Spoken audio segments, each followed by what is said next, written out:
자, 우리 성경 찾습니다. 성경 창세기 48장입니다. 창세기 48장 8절부터 22절까지 말씀입니다. 창세기 48장 8절부터 22절까지 말씀. 지금 우리가 함께 읽을 때는요, 12절부터 16절까지 말씀을 한 목소리로 함께 읽도록 하겠습니다. 자, 12절서부터 16절 우리 같이 읽습니다.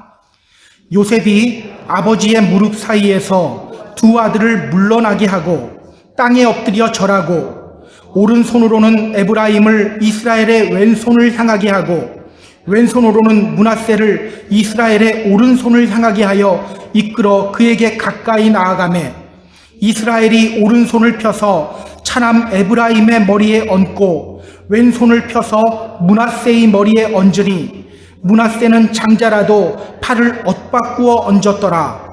그가 요셉을 위하여 축복하여 이르되 내 조부 아브라함과 아버지 이삭이 섬기던 하나님, 나의 출생으로부터 지금까지 나를 기르신 하나님, 나를 모든 환난에서 건지신 여호와의 사자께서 이 아이들에게 복을 주시오며 이들로 내 이름과 내 조상 아브라함과 이삭의 이름으로 칭하게 하시오며 이들이 세상에서 번식되게 하시기를 원하나이다. 아멘.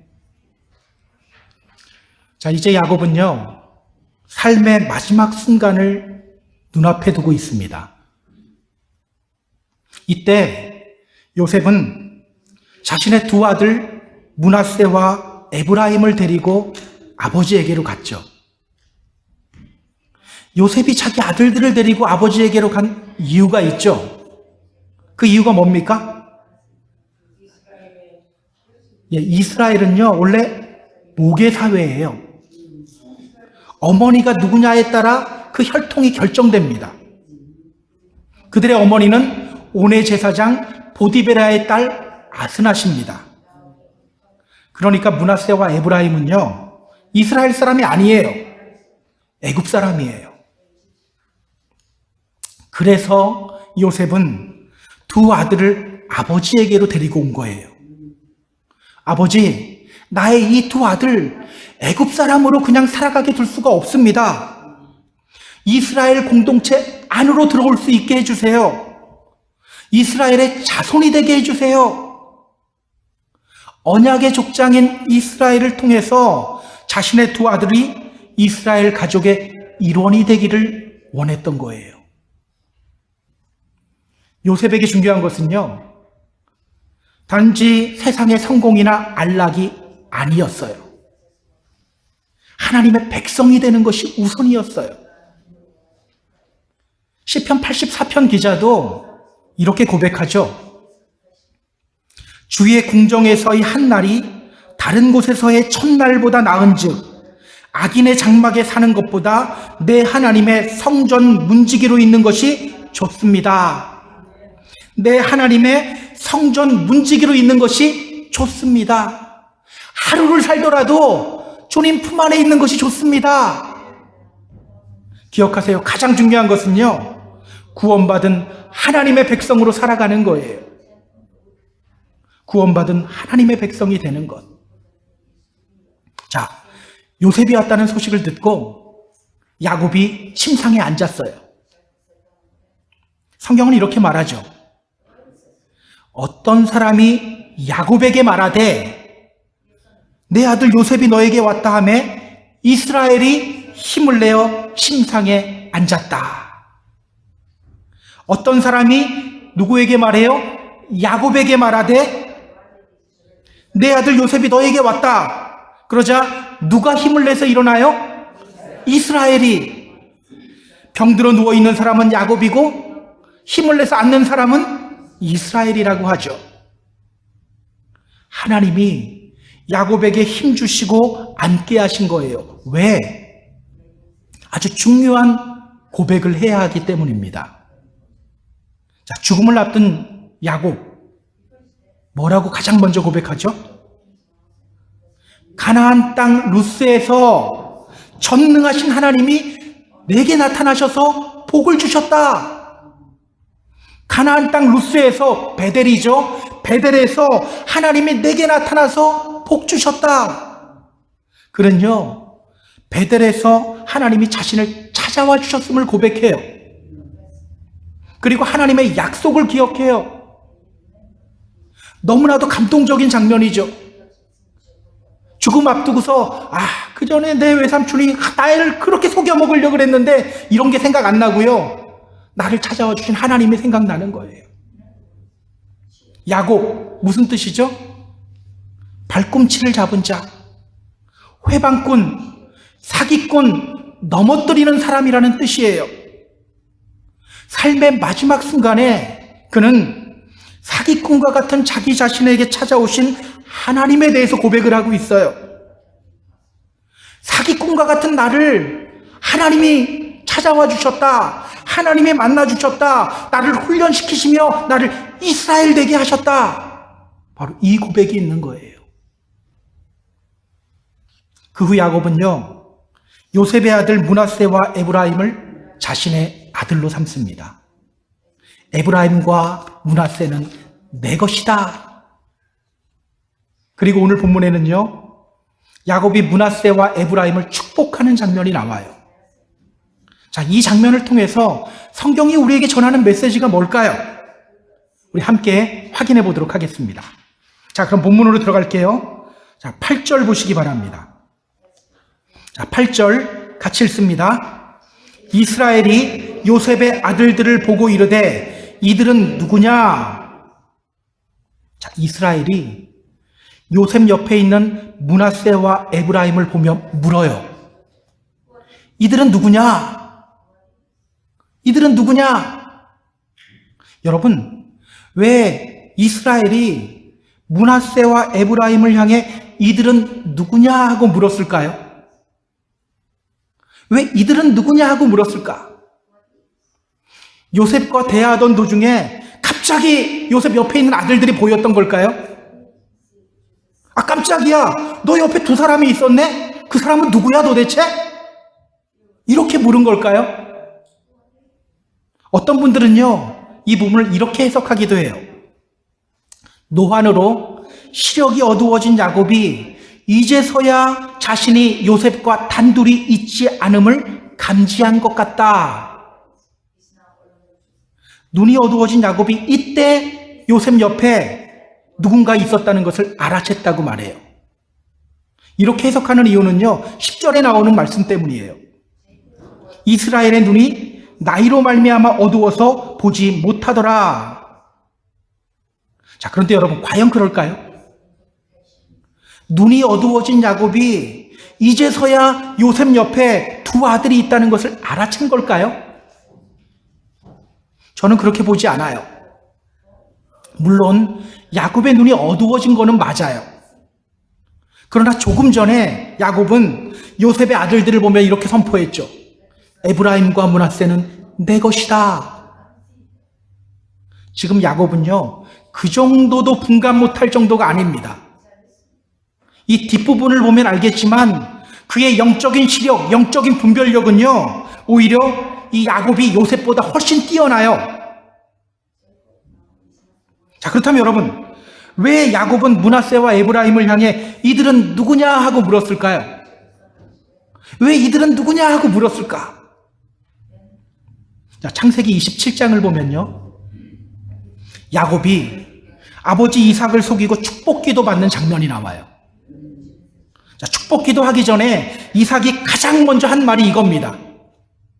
내 아들아, 너가 누구냐? 너가 누구냐 하는 질문이었어요. 또 창세기 32장을 보면요, 야복 나루에서 하나님이 야곱에게 복 주시는 장면이 나와요.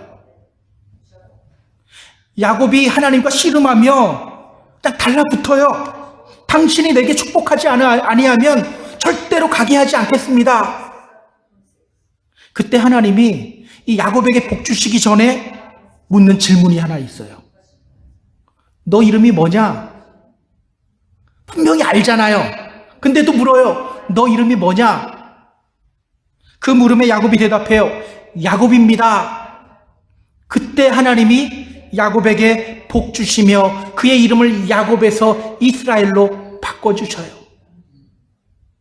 자, 그렇다면 여러분, 지금 야곱이 므낫세와 에브라임을 향해서 이들은 누구냐 하고 물은 이유가 뭡니까? 그들을 축복하기 위함이에요. 몰라서 물은 게 아니에요. 이 질문은요, 그들이 정말 몰라서 물은 것이 아니라 일종의 관등성명 같은 거예요. 먼저 이름 묻는 거예요. 법정에 가도 그렇죠. 저는 한 번도 가지 않았지만 법정에 가면 그렇죠. 당신 이름 뭡니까? 주민등록번호 뭡니까? 먼저 확인 절차를 거치죠. 그런 거라고 생각하면 돼요. 자, 그럼 우리 한번 구절을 볼까요? 요셉이 그의 아버지에게 아뢰되 이는 하나님이 여기서 내게 주신 아들들이니이다. 아버지가 이르되 그들을 데리고 내 앞으로 나아오라. 내가 그들에게 축복하리라. 아버지의 물음에 요셉이 대답하죠. 이들은 하나님께서 이곳 애굽에서 저에게 주신 아들들입니다. 자, 그러자 야곱이 뭐라고 합니까? 그들을 데리고 내 앞으로 와라. 내가 그들을 축복하리라. 내가 그들을 축복하리라. 이제 므낫세와 에브라임을 자기 아들로 삼았으니 이제 야곱이 축복하려고 하는 거예요. 자, 그럼 우리 야곱이 어떻게 므낫세와 에브라임을 축복하는지 우리 같이 확인해 볼게요. 10절, 11절 보시기 바랍니다. 10절, 11절 같이 읽습니다. 이스라엘의 눈이 나이로 말미암아 어두워서 보지 못하더라.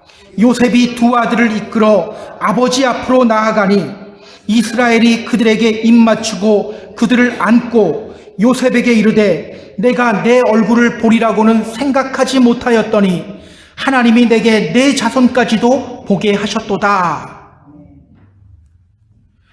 자, 그들을 데리고 내 앞으로 나아오라. 내가 그들에게 축복하겠다. 아버지의 이 말을 듣고 요셉은요, 앞을 잘 보지 못하는 아버지를 위해서 두 아들을 아버지 앞으로 데리고 가요. 야곱은 그들에게 입맞추고 그들을 꼭 끌어안습니다. 그리고 요셉을 보며 이렇게 말해요. 내가 다시는 너의 얼굴을 보지 못할 거라고 생각했었는데 하나님이 내게 너의 자손까지도 보게 하셨다. 내가 다시는 너의 얼굴 못 볼 거라고 생각했는데 하나님이 너를 보게 했을 뿐만 아니라 너의 자식들까지도 볼 수 있게 해주셨다. 여러분, 야곱이 므낫세와 에브라임을 축복하기 전에 먼저 무엇을 하고 있어요? 먼저 요셉을 만나게 하신 하나님, 더하여 요셉의 아들들까지 보게 해주신 하나님, 그 하나님께 감사드리고 있어요. 하나님께 감사드리고 있는 장면이에요. 예수님도요, 오병이어의 기적을 베푸시기 전에 하나님을 향하여 감사의 고백 먼저 했죠. 요한복음 6장 11절 보면 이렇게 말합니다. 예수께서 떡을 가져 축사하신 후에 앉아있는 자들에게 나눠주시고 물고기도 그렇게 그들의 원대로 주니라. 예수님은요, 사람들을 앉게 하신 후에 먼저 축사하셨어요. 그리고 그 후에 떡과 물고기를 사람들에게 나눠주었어요. 여기서 축사하다, 이 말은요, 유카리스테오라는 헬라어 단어입니다. 유카리스테오, 이 말은 무슨 뜻이냐면 give thanks, 감사를 표현하다라는 뜻이에요. 그러니까 예수님은요, 이들에게 복 주시기 전에 먼저 그들을 앉게 하고 그 다음에 하나님께 감사의 고백을 하고 있는 거예요. 오늘 본문에 나오는 그림과 비슷하죠? 오늘 야곱도 그들이 앞에 앉아있고 먼저 하나님께 감사의 고백드리고 있는 거예요. 내가 요셉 너 보지 못할 줄 알았는데 너도 봤고 하나님이 또 이 자식들, 너 자식들까지도 보게 해주셨다. 감사를 하나님께 먼저 돌리고 있는 거예요. 여러분 기억하세요. 복은요, 감사로부터 나와요. 감사가 축복의 통로입니다. 여러분, 하나님으로부터 복 받기 원하십니까? 먼저 하나님을 향한 감사의 고백이 나와야 돼요. 주위에 있는 사람들에게, 가족들에게, 여러분의 자녀들에게 여러분이 축복의 통로가 되고 싶습니까? 내가 저 사람만 보면 아주 그냥 지겨워 죽겠어 이러고서는 그래 그래도 축복하자, 축복이 될까요? 아니죠. 하나님 저에게 이 자녀 주셔서, 이 남편 주셔서, 이 아내 주셔서 감사합니다, 그러고 축복해야지 그 축복 기도가 영향력이 있는 거예요. 내가 저 사람만 보면 자다가도 그냥 종내미가 떨어져 이러고서는 그래도 축복해야지, 축복하면 아무런 소용이 없다는 거예요. 먼저 하나님을 향한 감사의 고백이 우리 입술로부터 나와야 함을 기억하시기 바랍니다. 감사로 제사를 드리는 자가 나를 영화롭게 하나니 그의 행위를 옳게 하는 자에게 내가 하나님의 구원을 보이리라. 아무것도 염려하지 말고 다만 모든 일에 기도와 간구로 너희 구할 것을 어떻게 하나님께 아뢰라? 감사함으로 하나님께 아뢰라. 그리하면 모든 지각에 뛰어난 하나님의 평강이 그리스도 예수 안에서 너희 마음과 생각을 지키시리라. 감사가 축복의 통로입니다. 모든 축복은 감사로부터 시작됩니다. 반드시 기억하시기 바랍니다. 자, 그럼 우리 12절서부터 16절 볼까요? 자, 12절서부터 16절 아까 읽었는데요. 다시 한번 읽습니다. 자, 시작. 요셉이 아버지의 무릎 사이에서 두 아들을 물러나게 하고 땅에 엎드려 절하고 오른손으로는 에브라임을 이스라엘의 왼손을 향하게 하고 왼손으로는 므낫세를 이스라엘의 오른손을 향하게 하여 이끌어 그에게 가까이 나아가매 이스라엘이 오른손을 펴서 차남 에브라임의 머리에 얹고 왼손을 펴서 므낫세의 머리에 얹으니 므낫세는 장자라도 팔을 엇바꾸어 얹었더라. 그가 요셉을 위하여 축복하여 이르되 내 조부 아브라함과 아버지 이삭이 섬기던 하나님, 나의 출생으로부터 지금까지 나를 기르신 하나님, 나를 모든 환난에서 건지신 여호와의 사자께서 이 아이들에게 복을 주시오며 이들로 내 이름과 내 조상 아브라함과 이삭의 이름으로 칭하게 하시오며 이들이 세상에서 번식되게 하시기를 원하나이다. 아멘. 자, 이제 요셉은요, 두 아들을 아버지 앞에서 물러나게 해요. 그리고 므낫세를 아버지 이스라엘의 오른손에 위치시키고요, 에브라임을 아버지 이스라엘의 왼손에 위치시켜요. 왜 이렇게 했을까요? 오른손으로 축복하는 것이 더 큰 축복을 의미해요. 오른손은 힘의 상징이죠. 능력의 상징이죠. 므낫세가 형이고 에브라임이 동생이잖아요. 요셉은요, 므낫세가 힘과 축복의 상징인 오른손의 안수를 받기 원했던 거예요. 자, 그런데 이해할 수 없는 일이 펼쳐집니다. 자, 14절은 이렇게 말하죠. 이스라엘이 오른손을 펴서 차남 에브라임의 머리에 얹고 왼손을 펴서 므낫세의 머리에 얹으니 므낫세는 장자라도 팔을 엇바꾸어 얹었더라. 자, 요셉이 갑자기 팔을 바꿔요. 손을 엇갈리게 해서 이쪽에 에브라임이 있잖아요, 왼편에. 근데 오른손을 에브라임에다 얹어요.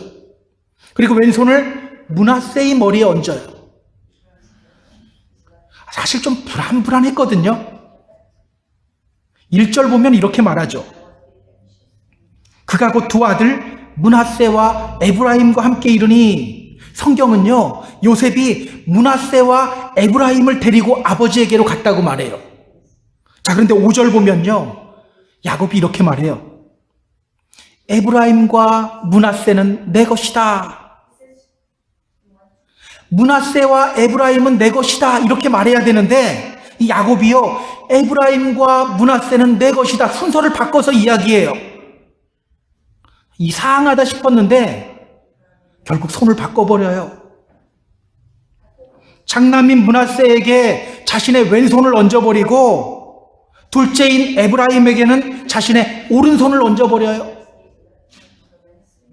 그렇게 손을 엇갈린 채 야곱은 그들을 위한 축복 기도를 합니다.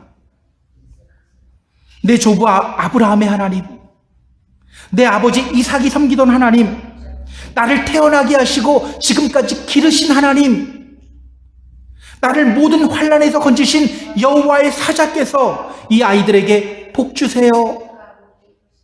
이들이 애굽 사람이 아닌 이스라엘 자손으로 칭하게 해주세요. 이들이 이 세상에서 이스라엘 자손으로서 생육하고 번성하게 해주세요. 기도해요. 여러분, 야곱이 왜 이렇게 했을까요? 야곱이 왜 이렇게 했을까? 왜 자신의 오른손을 둘째 에브라임 머리에 얹고 자신의 왼손을 첫째인 므낫세의 머리에 얹었을까요? 노안으로 눈이 잘 보이지 않아서 실수한 걸까요? 아니면 나이가 들어서 정신이 좀 왔다 갔다 하고 있을까요? 요셉은요, 아버지가 실수했다고 생각했어요. 17절, 18절 보면 이렇게 말하죠. 요셉이 그 아버지가 오른손을 에브라임의 머리에 얹은 것을 보고 기뻐하지 아니하여 아버지의 손을 에브라임의 머리에서 므낫세의 머리로 옮기고자 하여 그의 아버지에게 이르되 아버지여 그리 마옵소서 이는 장자이니 오른손을 그의 머리에 얹으소서 하였으나 요셉은요, 이 상황을 기뻐하지 않아요. 재빨리 에브라임 머리에 있는 아버지의 오른손을 들어서 므낫세로 옮기려고 해요. 그는 아버지를 향해 이렇게 말합니다. 아버지, 그러면 안 됩니다. 여기에 있는 이 아이가 장자입니다. 오른손을 므낫세 머리에 올려야 합니다. 자, 그런데 야곱이 뭐라고 합니까? 19절 보세요. 같이 읽어볼까요? 그의 아버지가 허락하지 아니하며 이르되 나도 안다 내 아들아 나도 안다 그도 한 족속이 되며 그도 크게 되려니와 그의 아우가 그보다 큰 자가 되고 그의 자손이 여러 민족을 이루리라 하고. 자, 야곱이 요셉을 향해 말해요. 나도 안다 내 아들아 나도 안다. 나 지금 실수하는 거 아니야. 다 알고 이렇게 하는 거야. 얘가 므낫세가 여기 있고 얘가 첫째인 거 나도 알고 에브라임이 여기 있고 둘째인 거 나도 알아. 므낫세도 크게 되겠지만 동생인 에브라임이 그보다 크게 될 거야. 지금 야곱은요, 정신이 멀쩡해요. 실수한 게 아니에요. 20절 볼게요. 20절. 그날에 그들에게 축복하여 이르되 이스라엘이 너로 말미암아 축복하기를 하나님이 내게 에브라임 같고 므낫세 같게 하시리라 하여 에브라임을 므낫세보다 앞세웠더라. 에브라임을 므낫세보다 앞세웠더라. 지금 야곱은요, 의도적으로 자신의 오른손을 에브라임에게 얹은 거예요. 그리고 에브라임을 앞세우고 있는 거예요. 야곱이 왜 이렇게 했을까요? 야곱이 왜 이렇게 했을까? 저희가 결혼한 후 5년 만에 첫째 아이가 태어났어요. 그리고 또 4년이 지나서 둘째 아이가 태어났어요. 저는 첫째 때 괜히 딸일 거라는 생각을 했거든요. 근데 아들이었어요. 그래서 첫째 아이를 낳고 한국으로 공부 마치고 돌아가면서 딸 옷을 사갖고 갔어요. 둘째는 왠지 딸일 것 같은 거예요. 근데 아들이었어요. 그리고 더 이상 아들이 임신이 되지 않는 거예요. 그래서 야, 이렇게 아들 둘만 낳고 끝이 나는구나 이러고 있었는데요. 둘째가 태어난 지 5년 후에 셋째가 태어났어요. 막내는 딸이었어요. 저랑 저희 집사람은 기뻐하죠. 그런데 그 와중에 그렇지 않은 아이가 있었어요. 누구일까요? 둘째. 둘째 아이는요, 5년 동안 자기가 막내인 줄 알고 사는 거예요. 자기가 막내인 줄 알고 천진난만하게 살았어요. 매일 집안 막 휘젓고 다니고요. 때로는 자기 방 벽에 구멍 뚫어놓은 적도 있었어요. 근데 이랬던 아이가 이 막내가 태어난 후에 달라지더라고요. 조용해지고 조금만 일해도 막 섭섭해하며 그렇게 막 울어요. 여러분, 이런 현상을 둘째 아이 증후군이라고 합니다. 둘째 아이 컴플렉스라고도 하고요. 보통 둘째 아이는요, 눈치를 많이 본대요. 형과 어떻게든 경쟁해서 이기려고 하는 마음이 강하대요. 칭찬에 목말라 하고 외로워하고 질투가 많대요. 그러고 보면 야곱도 둘째죠. 야곱도요, 형과 경쟁 구도를 만들고 어떻게 해서든 이기려고 했어요. 그 팥죽 한 그릇 그냥 줘도 되잖아요. 근데 그걸로도 이기려고 했어요. 그렇다면 여러분, 지금 야곱은 둘째인 에브라임을 보며 동병상련을 느끼고 있는 걸까요? 그래서 둘째인 에브라임 머리 위에 자신의 오른손을 얹은 걸까요? 그렇게 보면 안 돼요. 지금 야곱은 어떤 상태죠? 죽음을 앞두고 있지만 그의 영적인 눈은 흐려지지 않았어요. 지난주에 우리가 확인했잖아요. 죽음을 앞두고 그는 자신의 무용담 늘어놓지 않아요. 사기꾼과 같은 자신을 찾아오시고 만나주신 하나님에 대해서 고백하고 있어요.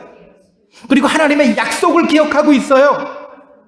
지금 그는요, 이 영적으로 충만한 상태예요. 자, 그렇다면 여러분, 야곱이 둘째인 에브라임의 머리에 자신의 오른손을 얹고 첫째인 므낫세의 머리에 자신의 왼손을 얹은 이유가 뭡니까? 야곱의 뜻이 아니라는 거예요. 하나님의 뜻이라는 겁니다. 하나님의 계획이에요. 지금 야곱은요, 하나님의 계획을 선포하고 있는 겁니다. 자, 그렇다면 여러분, 또 다른 질문으로 가야죠.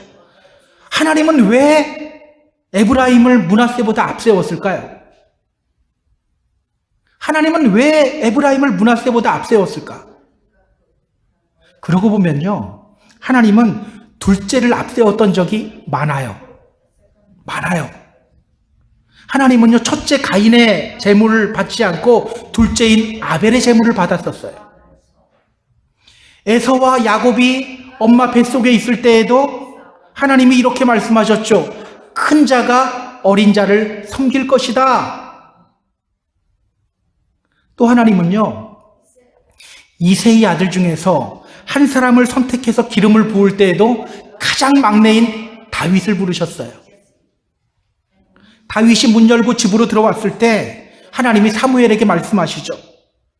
이 사람이 바로 그 사람이다. 일어나 기름 부어라. 그러고 보면 하나님이 이렇게 둘째를 택하고 막내를 택했던 적이 많죠. 자, 그렇다면 여러분, 하나님은 언제나 둘째만 택하셨나요? 그렇지는 또 않잖아요. 예수님도요, 장남이었어요. 하나님은요, 때로는 장남을 택하기도 하시고요, 때로는 둘째를 택하기도 하셔요. 때로는 막내를 택하기도 하셔요.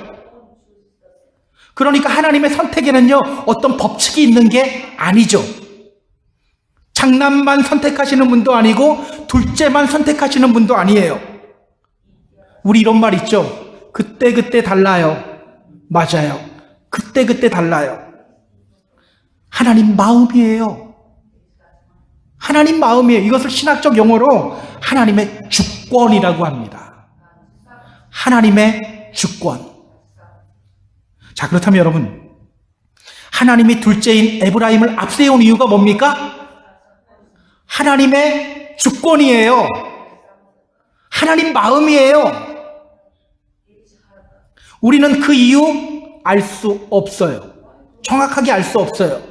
나중에 하나님 만났을 때 물어보세요. 주님이 말씀하시잖아요. 이는 내 생각이 너희와 다르고 내 길은 너희와 다르다. 이는 하늘이 땅보다 높음같이 내 길은 너희의 길보다 높으며 내 생각은 너희의 생각보다 높다. 어떻게 우리가 높으신 주님의 그 계획을 이해할 수가 있겠습니까? 자, 그렇다면 여러분, 오늘 우리가 힘써야 할 것이 뭘까요? 하나님이 왜 에브라임을 앞세웠을까? 우리가 자꾸 이 질문 던지니까 문제가 되는 거예요. 이 질문보다는요, 에브라임을 앞세우신 하나님을 통해서 우리가 깨달아야 할 것이 있어요. 그걸 찾아야 돼요. 이걸 찾지 않고, 야, 하나님은 왜 에브라임을 앞세웠을까? 우리 아이들이 어렸을 때 가장 많이 했던 게 있거든요. 언페어하다고 엄마 아빠 보고. 막내만 더 예뻐하고 언페어하다 그랬는데 계속 하나님이 언페어한 하나님처럼 보이는 거예요.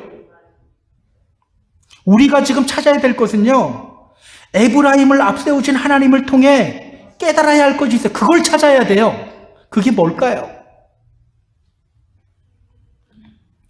제가 설교를 준비하면서 이 부분을 묵상하는데요, 문득 이런 생각이 들어요. 아, 내가 에브라임이네? 우리가 에브라임이네? 오늘 우리는요, 우리가 에브라임이라는 사실을 깨달아야 돼요. 오늘 우리가 이렇게 앞세움을 받은 둘째라는 것을 깨달아야 돼요. 이 말이 무슨 말인지 잘 모르겠죠. 우리가 큰 틀에서 보면요, 원래는 이스라엘이 장자요, 이방인인 우리는 둘째예요.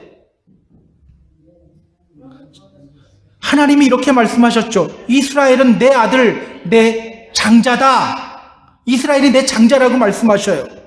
여러분, 하나님이 이스라엘을 장자로 삼으신 이유가 뭘까요? 하나님이 이스라엘을 장자로 삼으신 이유가 뭘까? 자, 우리 성경을 좀 찾아보겠습니다. 너무너무 중요해요. 자, 이사야서 42장 6절이에요. 자, 이사야서 42장 6절. 자, 하나님이 이스라엘에게 말씀하십니다. 자, 같이 읽습니다. 나 여호와가 의로 너를 불렀은즉 내가 내 손을 잡아 너를 보호하며 너를 세워 백성의 언약과 이방의 빛이 되게 하리니. 자, 하나님이 이스라엘을 장자로 삼으신 이유가 뭐예요? 이방의 빛이 되게 하시기 위해서. 이방의 빛이 되게 하시기 위해서. 자, 그렇다면 여러분, 이방의 빛이 된다는 건 또 무엇을 의미할까요? 자, 이사야서 49장 6절 보세요. 벌써 덮으신 거 아니죠? 이사야서 49장 6절. 자, 같이 읽습니다. 그가 이르시되 내가 나의 종이 되어 야곱의 지파들을 일으키며 이스라엘 중에 보존된 자를 돌아오게 할 것은 매우 쉬운 일이라. 내가 또 너를 이방의 빛으로 삼아 나의 구원을 베풀어 땅 끝까지 이르게 하리라. 내가 또 너를 이방의 빛으로 삼아 나의 구원을 베풀어 어디까지? 땅 끝까지 이르게 하리라. 여러분, 하나님이 이스라엘을 이방의 빛으로 삼으며 어떤 사명 주셨어요? 나의 구원을 베풀어 땅 끝까지 이르게 하리라. 이방의 빛이 되어서 하나님의 구원을 땅 끝까지 이르게 하는 사명이에요. 그렇기 때문에 여러분, 예수님이 제자들에게 이 명령하신 거예요. 너희는 가서 모든 민족으로 제자를 삼아 아버지와 아들과 성령의 이름으로 세례를 주고 내가 너희에게 분부한 모든 것을 가르쳐 지키게 하라. 볼지어다 내가 세상 끝날까지 너희와 함께 있으리라. 그래서 이 명령하신 거예요. 또 이렇게 명령하시죠. 오직 성령이 너희에게 임하시면 너희가 권능 받고 예루살렘과 온 유대와 사마리아와 어디까지? 땅 끝까지 이르러 내 증인이 되리라. 여러분, 이 명령들이 그냥 나온 명령들이 아니에요. 다 구약에 나오는 하나님의 명령을 근거로 해서 나오는 명령들이에요. 자, 하나님이 이스라엘을 장자 삼고 이방의 빛이 되길 원하셨어요. 자, 그런데 지금 이스라엘은 어떤 상태죠? 장자인 이스라엘은요, 하나님을 거부했어요. 하나님의 아들 예수 그리스도를 거부하고 죽였어요. 이 장면들이 사도행전에 계속 나와요. 유대인들은 거부하고요, 이방인들은 말씀을 받아들이는 장면이 계속해서 나와요. 그래서 오늘 하나님은 이방인인 우리를 당신의 빛으로 삼으신 거예요. 주님이 말씀하셨죠? 이와 같이 나중된 자로서 먼저 되고 먼저 된 자로서 나중되리라. 그 일이 오늘 우리에게 일어난 겁니다. 때문에 우리가 바로 에브라임인 거예요. 하나님은요, 이제 우리를 빛으로 삼으시고 우리가 복음의 빛을 비추기를 원하시는 거예요. 누구에게까지? 이스라엘에게까지. 이제는 역전된 거죠. 우리가 에브라임이에요. 그래서 여러분, 혹시 여러분 중에 여러분의 가정에서 내가 제일 처음 크리스찬이다 하는 분들이 있습니까? 하나님이 여러분을 그렇게 앞세운 이유가 있어요. 복음의 빛을 가족들에게 전하게 하기 위해서라는 거예요. 오늘 우리가 세상 사람들보다 먼저 주님을 믿게 된 이유가 뭡니까? 내가 똑똑해서? 내가 남들보다 좀 도덕적이라서? 아니에요. 하나님이 우리를 통해 복음의 빛을 세상 사람들에게 비추게 하기 위해서 우리를 먼저 택하신 거예요. 오늘 우리는요, 이 사실을 가슴 깊이 새겨야 돼요. 기억하세요. 우리는요, 교회 성장주의자들 아닙니다. 우리 펜사콜라 한인교회가 옆에 있는 다른 교회보다 더 크게 성장해야 된다. 이것 위해서 우리가 교회 생활 열심히 해야 된다. 우리 이렇게 교회 생활하지 않습니다. 우리는요, 복음 전파해야 되는 사람들이에요. 주님의 증인이 되어서 복음의 빛을 이 세상 사람들에게 비추며 살아가야 하는 사람들이에요. 세상 사람들이 나를 클릭하면 예수 그리스도의 모습이 나와야 된다는 거예요. 클릭했는데 예수 그리스도의 모습이 나오지 않아요. 그런데 입으로는 계속 야, 예수 믿어, 예수 믿어. 어떻게 될까요? 너가 믿는 예수 나는 안 믿어. 이렇게 되지 않을까요? 여러분, 에브라임이 이 사실을 가슴 깊이 기억했을 것 같습니까? 그렇지 않은 것 같으세요? 그렇지 않은 것처럼 보여요. 실제로 에브라임은요, 북이스라엘을 대표하는 지파가 됩니다. 자, 솔로몬 이후에 북이스라엘과 남유다로 나뉘어요. 북이스라엘의 첫 번째 왕이 된 사람이 누구죠? 여로보암입니다. 여로보암. 여러분, 여로보암이 어느 지파 사람인지 아세요? 이 정도면 그냥 아셔야 되죠? 에브라임 지파 사람입니다.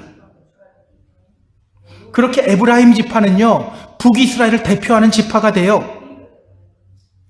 성경을 보면요, 북이스라엘을 가리킬 때 에브라임 이 이름으로 표현할 때도 많아요. 그런데 여러분, 이 에브라임 지파는요, 좋지 않은 모습으로 많이 나와요. 에브라임 지파가 사사기에 2번 등장하는데요, 2번 다 나를 대접하지 않아? 이런 모습으로 나와요. 다 이런 모습이에요. 자기 대접하지 않는다고 투덜거리는 모습. 자, 미디안 족속이 이스라엘을 괴롭힐 때요, 하나님이 기드온을 부르십니다.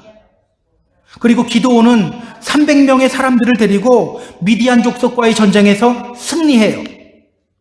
자, 그러면 어떻게 해야 합니까? 기드온 너 잘했어. 수고했어. 칭찬하는 게 당연하죠. 그런데 에브라임 사람들은요, 기드온을 향해 이렇게 말해요. 너가 미디안과 싸우러 갈 때 왜 나 안 불렀어? 왜 나를 이딴 식으로 대접해? 이렇게 말하며 기드온에게 시비 걸었어요. 여러분, 기드온이 어느 지파 사람인지 아세요? 기드온이 바로 므낫세 지파 사람이에요.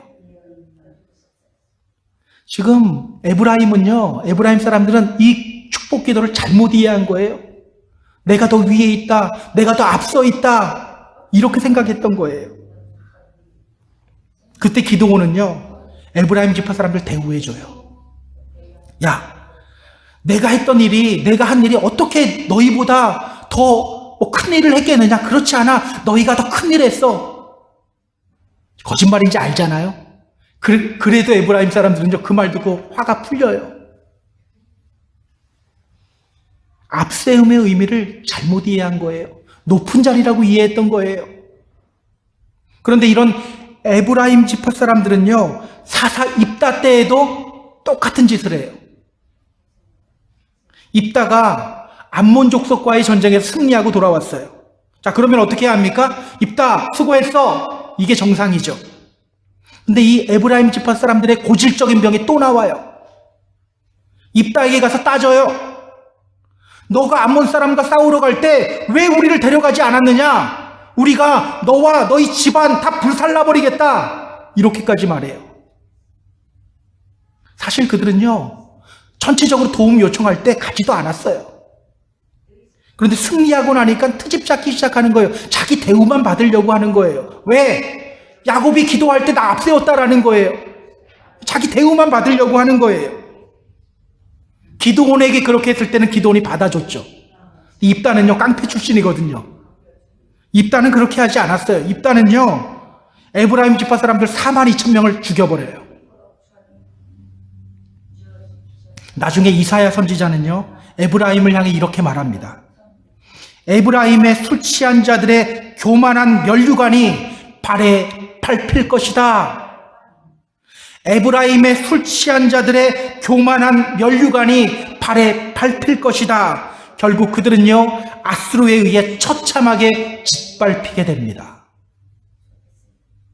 에브라임은요, 이 야곱의 축복 기도를 잘못 이해했던 거예요.